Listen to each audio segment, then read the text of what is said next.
नमस्कार विद्यार्थी मित्रांनो, परत एकदा स्वागत करतो आपलं सर्वांचं आरके एज्युकेशन या ऑनलाईन लर्निंग प्लॅटफॉर्मवर। मित्रांनो, आपण तर्क व अनुमान हे प्रकरण पाहत आहोत।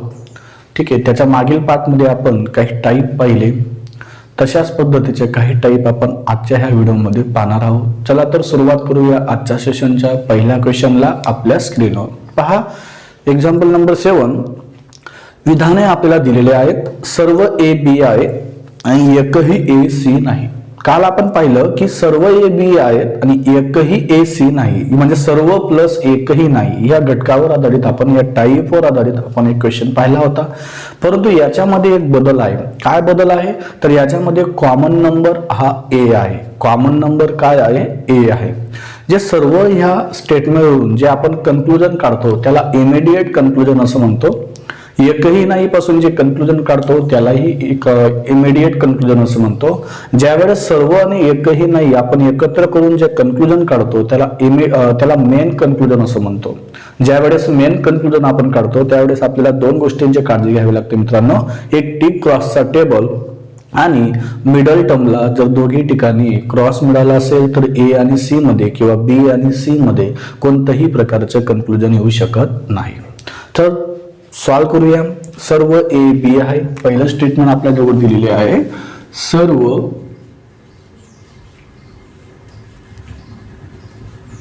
सर्व ए बी आहे। ओके, सर्वसाठी आहे टिक क्रॉस, तुम्हाला लिहून दिलेला आहे, सर्वांचं पाठ असणं आवश्यक आहे। त्याच्यानंतर आपल्याला दिलेलं आहे एकही ए सी नाही, एकही ए सी नाही। सर्व हे स्टेटमेंट पॉझिटिव्ह आहे, एकही नाही स्टेटमेंट निगेटिव्ह आहे। याच्यापासून जे तयार होईल म्हणजे बी आणि सी मध्ये जे तयार होईल मित्रांनो, ते जे कन्क्लुजन असेल ते काय असेल? नेहमी निगेटिव्हच असेल। निगेटिव्ह म्हणजे नेमकं काय? एकही नाही किंवा काही नाही या उपसर्गावरच त्याचं स्टेटमेंट होऊ शकतं। सर्व आणि काही मध्ये याचं रिलेशन लागणार नाही। बी आणि सी मध्ये सर्व आणि एकही, सर्व आणि काही हे रिलेशन लागणार नाही। एकही नाही साठी काय? टिक टिक, म्हणजे याचा अर्थ असा आला, ए हा कॉमन वर्ड आहे आणि कॉमन वर्ड सेफ झोन मध्ये आहे कारण दोघांमध्ये त्याला क्रॉस मिळालेला नाही। म्हणजे ज्याचा अर्थ असा, बी आणि सी मध्ये आपण कन्क्लुजन काढू शकतो। ठीक आहे, तर हे पहिलं स्टेटमेंट। सेकंड स्टेटमेंट, आता जे आपण इमिडिएट कन्क्लुजन काढतो मित्रांनो ते सिंगल स्टेटमेंट वरून काढतो। तुम्हाला माहिती आहे सर्व पासून काय मिळते? काही। तर या ठिकाणी आपण असं लिहू शकतो, काही ए बी आहे, काही ए बी आहे। ओके, त्याच्यानंतर काहीला आपण रिव्हर्स रीड करू शकतो, म्हणजेच कसं? काही बी ए आहे, काही बी ए आहे। हे पहिल्या सिंगल स्टेटमेंट वरून आपल्याला दोन कन्क्लुजन मिळाले। आता सेकंड स्टेटमेंट पहा, एकही ए सी नाही, तर एकही नाही पासून आपल्याला काय मिळते? काही नाही। तर लक्षात घ्या सर्वांनी, सर्व पासून काही मिळते, सर्व पासून काही मिळते आणि काहीला आपण रिव्हर्स रीड करू शकतो। तसंच एक क्वांटिफायर आहे, एकही नाही, एकही नाही या क्वांटिफायर पासून आपल्याला मिळते काही नाही। काय मिळते मित्रांनो? काही नाही। ओके, जसा काहीला आपण रिव्हर्स रीड करू शकतो तसाच एकही नाहीला आपण काय करणार? रिव्हर्स रीड करू शकतो। ओके, मग आता पहा, एकही नाहीला रिव्हर्स रीड केल्यावर काय मिळेल आपल्याला? एकही सी ए नाही, एकही सी ए नाही। ओके, या एकही नाही पासून आपल्याला काय मिळते? काही नाही। म्हणजे आपण असं लिहू शकतो मित्रांनो, काही ए सी नाही, काही ए सी नाही। ओके, ह्या एकही नाही पासून आपल्याला काय मिळेल? काही सी ए नाही। Is that clear? ओके, हे झालं मित्रांनो इमिडिएट कन्क्लुजन की आपण स्टेटमेंट वरून काढतो। आता काढूया आपण मेन कन्क्लुजन। मेन कन्क्लुजन केव्हा काढतो? ज्यावेळेस कॉमन टर्मला सोडून इतर दोन उपसर्गाला, दोन प्रेडिकेट किंवा सब्जेक्टला आपण एकत्र करू त्यावेळेस जे कन्क्लुजन मिळतं त्याला म्हणतात मित्रांनो मेन कन्क्लुजन. आता ए हा सेफ झोन मध्ये आहे, म्हणजे सेफ झोन म्हणजे नेमकं काय, दोघी ठिकाणी त्याला क्रॉस यायला नको. तर या ठिकाणी दोघी ठिकाणी क्रॉस यायला आलेला नाहीये. टिक आला तरी चालेल, टिक क्रॉस आला तरी चालेल, क्रॉस टिक आला तरी चालेल, परंतु दोघी ठिकाणी क्रॉस यायला नको. तुम्हाला सांगितलंय ज्या वेळेस आपण कॉम्बिनेशन जोडतो मेन कन्क्लुजन काढत असताना, तर एक लिहून दिलेलं आहे पहा, सर्व प्लस एकही नाही, सर्व प्लस एकही नाही पासून आपल्याला काय मिळेल मित्रांनो, एकही नाही. ठीक आहे, तर लक्षात ठेवा हे पॉझिटिव्ह आहे, हे निगेटिव्ह आहे. ज्यावेळेस एक पॉझिटिव्ह आणि एक निगेटिव्ह आपण एकत्र करणार त्यावेळेस येणारं कन्क्लुजन हे निगेटिव्ह असेल. एकही नाहीला आपण रिव्हर्स रीड करू शकतो. तसंच एकही नाही पासून आपल्याला काय मिळेल मित्रांनो, काही नाही. काय मिळेल, काही नाही. ओके, तसंच पहा मग सर्व अधिक एकही नाहीला जर एकत्र केलं तर बी आणि सी मध्ये जे रिलेशन मिळेल आपल्याला, बी आणि सी मध्ये तर काय मिळेल, एकही नाही. मग आपण असं लिहूया, एकही बी सी नाही, एकही बी सी नाही, एकही बी सी नाही. ओके, एकही नाहीला आपण रिव्हर्स रीड करू शकतो, म्हणजेच कसं, एकही सी बी नाही. ओके, त्याच्यानंतर एकही नाही पासून आपल्याला काय मिळते, काही नाही. काय मिळते मित्रांनो, काही नाही. मग आपण याला असं लिहूया, काही बी सी नाही, काही बी सी नाही. तसंच या एकही नाही पासून काय मिळेल, काही बी सी नाही, काही सी बी नाही. हे स्टेटमेंट आपल्याला या ठिकाणी मिळालेलं आहे. ज्यावेळेस आपण मेन कन्क्लुजन काढतो मित्रांनो त्यावेळेस एक गोष्ट लक्षात ठेवा नेहमी, की बी आणि सी मध्ये क्रॉस कोणाला मिळालेला आहे, बी आणि सी मध्ये क्रॉस कोणाला मिळाला आहे, तर बी ला क्रॉस मिळालेला आहे.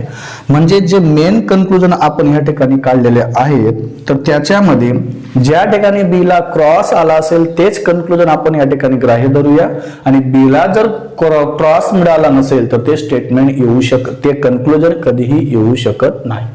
मला सांगा एकही नाही साठी काय असतो, टिक टिक. एकही नाही साठी काय असतो, टिक टिक.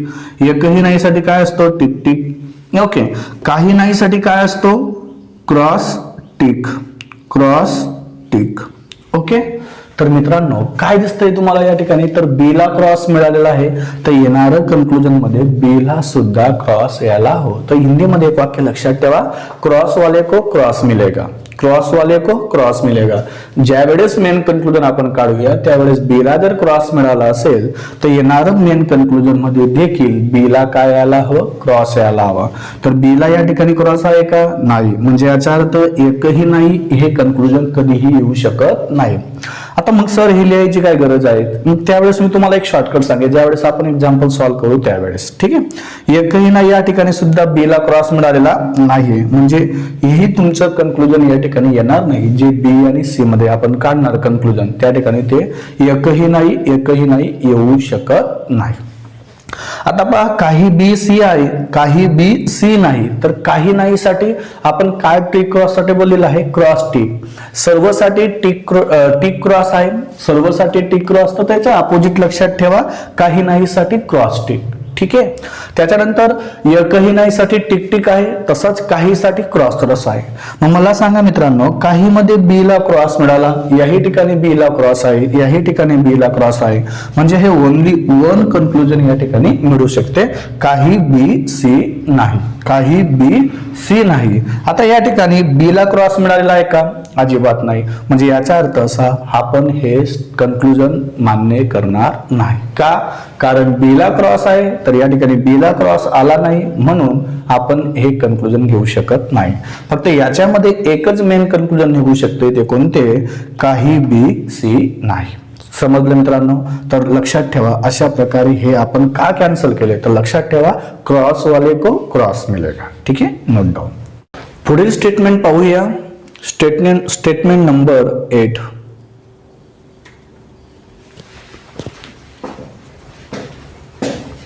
स्टेटमेंट पहा, एकही ए बी नाही, एकही बी सी नाही. या ठिकाणी दोघेही स्टेटमेंट निगेटिव्ह आहेत आणि उपसर्ग काय वापरलाय, एकही नाही.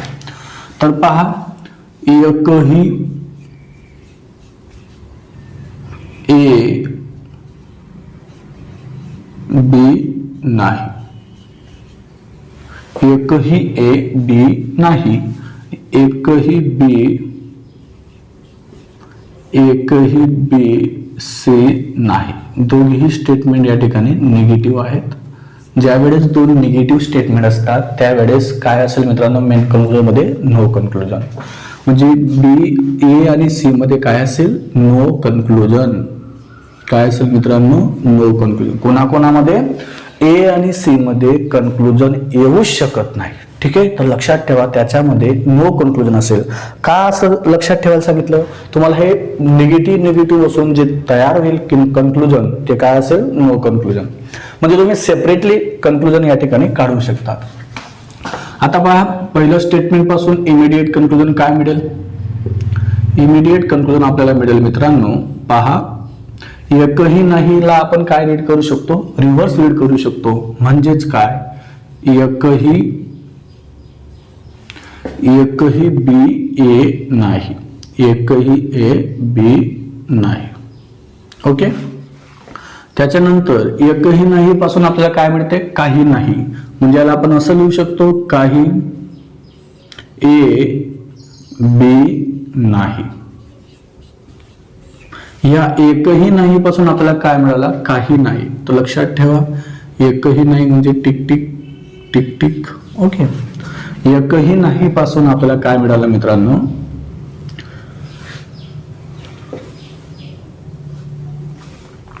एकही नाही पासून आपल्याला काही नाही मिळाला. आता हा एकही नाही पासून आपल्याला काय मिळेल, काही नाही. म्हणजेच काही बी ए नाही, काही बी ए नाही. ओके, पहिल्या याच्यावरून आपल्याला 3 कन्क्लुजन मिळाले, इमिडिएट कन्क्लुजन. दुसऱ्या स्टेटमेंट वरून पहा, एकही नाहीला आपण रिव्हर्स रीड करू शकतो, एकही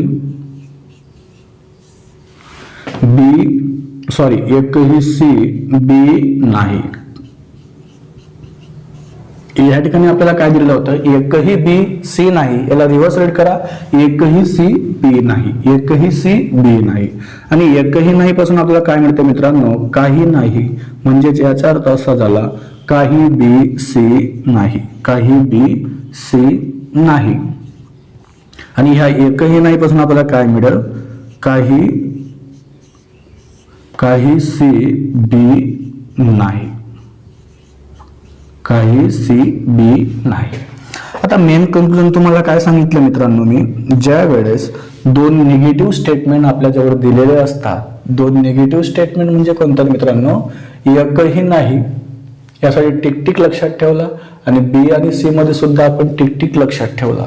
म्हणजे ज्यावेळेस 2 निगेटिव्ह स्टेटमेंट आपण एकत्र जोडतो मेन कन्क्लुजनच्या वेळेस, त्यावेळेस लक्षात ठेवा नो कन्क्लुजन. काय लक्षात ठेवा, no conclusion. Okay, note down. पुढील स्टेटमेंट पाहूया मित्रांनो, स्टेटमेंट नंबर 9. काही ए बी नाही, सर्व ए बी आहेत. आता काही नाही मध्ये दिलेलं आहे पहा, काही ए बी नाहीत, काही ए बी नाही. ओके, त्याच्यानंतर दिले सर्व ए बी आहेत, सर्व ए बी आहेत. हे पॉझिटिव्ह, काही नाहीये तर निगेटिव्ह आणि सर्व जे आहे ते पॉझिटिव्ह. याच्यापासून जे मिळणारं स्टेटमेंट असेल ते काय असेल मित्रांनो, निगेटिव्ह. ठीक आहे, तर पहिलं स्टेटमेंट आणि सेकंड स्टेटमेंट पहा, विधान पहा. तर याच्यापासून आपल्याला इमिडिएट कन्क्लुजन काय मिळू शकतं, तर काही नाही पासून आपल्याला एकही कन्क्लुजन मिळत नाही. एकही नाही पासून आपल्याला काही नाही मिळते, परंतु काही नाही पासून काहीच नाही मिळत, हे लक्षात ठेवा. या ठिकाणी लक्षात ठेवा, एकही नाही यापासून आपण असं म्हणू शकतो की सर याच्यापासून काही नाही मिळते, परंतु ज्या वेळेस काही नाही सेपरेट असेल तर काही नाही पासून आपल्याला काहीच नाही उपसर्ग मिळणार नाही, हे लक्षात ठेवा. मग काही नाही या सिंगल स्टेटमेंट आपल्याला एकही कन्क्लुजन मिळणार नाही. सर्व ए बी आहे तर सर्व पासून काय मिळते, काही. या ठिकाणी आपण असं म्हणू शकतो काही ए बी आहेत. त्याच्यानंतर काहीला आपण रिव्हर्स रीड करू शकतो, म्हणजेच काही बी ए आहेत. ठीक आहे. मग आता ज्या वेळेस आपण मेन कन्क्लुजन काढूया, मेन कन्क्लुजन काढत असताना आपण एक गोष्टची काळजी घेतो मित्रांनो, काही नाही साठी क्रॉस टिक, सर्वसाठी टिक क्रॉस, सर्वसाठी टिक क्रॉस. या ठिकाणी ए ला दोघी ठिकाणी क्रॉस मिळालेला नाहीये, म्हणजे ज्याचा अर्थ बी आणि सर्व ए बी आहेत, काही ए बी नाही. तर या ठिकाणी पहा, सर्व ए बी म्हटले तर या ठिकाणी आपण असं म्हणूया सर्व ए सी आहेत. या ठिकाणी एक बदल केलेला आहे, तर लक्षात घ्या सर्वांनी, दोघेही सर्व सारखे असल्यामुळे तर या ठिकाणी तिसरं क्वांटिफायर यायला हवं होतं. तर या ठिकाणी पहा, काही ए बी नाही तर सर्व ए सी आहेत, सर्व ए सी आहेत. तर या स्टेटमेंट मध्ये तुम्हाला थोडासा बदल करायचा आहे. सर्व ए बी आहेत या ठिकाणी काय चेंज करायचे मित्रांनो, सर्व ए सी आहेत. ओके. मग सर्व प्लस काही नाही, मग याच्यापासून आपल्याला काय मेन कन्क्लुजन मिळतं, तर लक्षात ठेवा सर्व प्लस काही नाही, सर्व प्लस काही नाही याच्यापासून आपल्याला मिळते मित्रांनो काही नाही. याच्यापासून काय मिळते, काही नाही. ओके. तर पहा इथे एकच आपल्याला मिळेल काही नाही, म्हणजेच याचा अर्थ असा काही कॉमन नंबर कोणता आहे, कॉमन ए आहे, तर काही बी सी नाही, काही बी सी नाहीत, काही बी सी नाहीत. आणि मला एक सांगा मित्रांनो, क्रॉस कोणाला मिळालेला आहे, तर क्रॉस आपल्याला या ठिकाणी सी ला मिळालेला आहे. कोणाला मिळालेला, काही नाही साठी टी क्रॉसचा टेबल काय आहे, क्रॉस टिक. टी क्रॉसचा टेबल काय आहे, काही नाही साठी क्रॉस टिक. परंतु सी ला क्रॉस मिळालेला आहे, परंतु या ठिकाणी सी ला क्रॉस आलेला नाहीये, म्हणजेच याचा अर्थ बी आणि सी मध्ये कोणत्याही प्रकारचं कन्क्लुजन येऊ शकणार नाही. का येऊ शकणार नाही, तर बी ला क्रॉस आला का, सी ला क्रॉस आहे तर या ठिकाणी सी ला क्रॉस आला का, नाही. म्हणजे या ठिकाणी त्या दोघांमध्ये येणारं जे कन्क्लुजन असेल ते काय असेल मित्रांनो, नो कन्क्लुजन. समजलं सर्वांना. सर्व प्रकारचे स्टेटमेंट आपण या ठिकाणी पाहत आहोत आणि त्याच्यापासून कन्क्लुजन कसे मिळत आहेत हे सर्व आपण या ठिकाणी व्यवस्थित अभ्यास करत आहोत मित्रांनो. तर सर्वात अगोदर तुम्हाला सांगायचे असं आहे की टिक क्रॉसचा टेबल लक्षात ठेवा. सर्वसाठी टिक क्रॉस, काही नाही साठी एकही नाही साठी टिक टिक, काही साठी क्रॉस क्रॉस आणि काही नाही साठी क्रॉस टिक. हे लक्षात ठेवा. ज्यावेळेस आपण मेन कन्क्लुजन काढतो त्यावेळेस दोन स्टेटमेंट आपण एकत्र जोडतो. सर्व अधिक सर्व तर सर्व असतं, सर्व अधिक एकही नाही तर इज इक्वल टू एकही नाही असतो, सर्व अधिक काही तर इज इक्वल टू काही असतो. तर असे जे मेन कन्क्लुजन ज्यावेळेस आपण काढतो, जे कॉम्बिनेशन मी तुम्हाला दिलेले सुरुवातीचा पहिला या दुसऱ्या व्हिडिओमध्ये ते दिलेलं आहे, ते व्यवस्थित नोटबुकवर नोट डाऊन करा आणि परत परत त्याला पाठ करायचं तयारी करा. ठीक आहे मित्रांनो. चला तर आजच्या सेशन मध्ये आपण एवढेच प्रश्न पाहूया. पुढील पार्ट मध्ये आपण पुढील प्रश्न पाहूया. तोपर्यंत धन्यवाद. बाय.